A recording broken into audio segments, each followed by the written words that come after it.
Les dynamiques de population et le développement durable.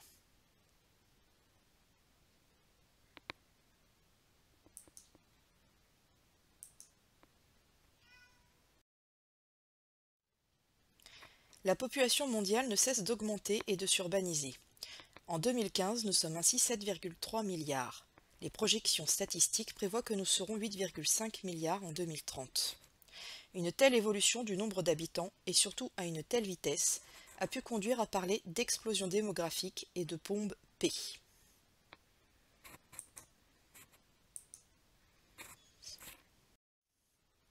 Cette croissance ne se réalise cependant pas partout au même rythme.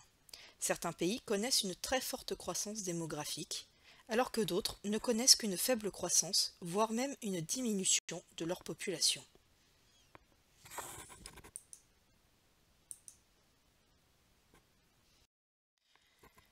L'une des explications repose sur la transition démographique.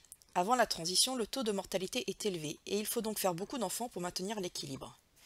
Pendant la transition, la mortalité s'écroule grâce à l'amélioration des conditions de vie.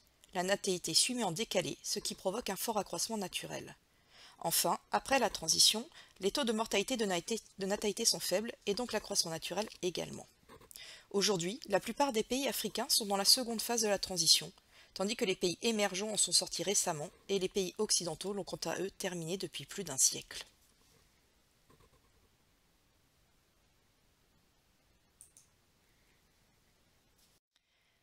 La question des dynamiques de population pose des défis différents selon le niveau de richesse et le régime démographique des pays. Dans les pays riches, il s'agit surtout de lutter contre le vieillissement de la population et de maintenir le niveau de richesse tout en développant des pratiques durables. Ailleurs, les États cherchent surtout à assurer les besoins élémentaires de leur population, et notamment l'alimentation, tout en cherchant à accéder ou à généraliser le développement.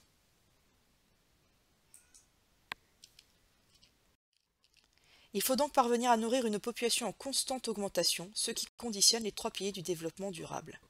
Au plan social, il s'agit d'accéder à un niveau de vie correct et de réduire les inégalités nord-sud.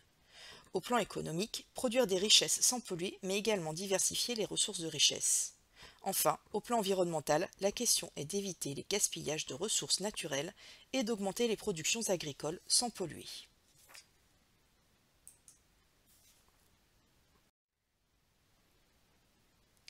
Actuellement, les différentes réponses sont de chercher à ralentir la croissance de la population par le contrôle des naissances et les migrations. Mais on cherche également à augmenter les productions agricoles par les révolutions vertes, c'est-à-dire de l'agriculture intensive, et les fronts pionniers, c'est-à-dire de l'agriculture extensive. Nous verrons dans ce chapitre en quoi ces solutions sont durables ou non.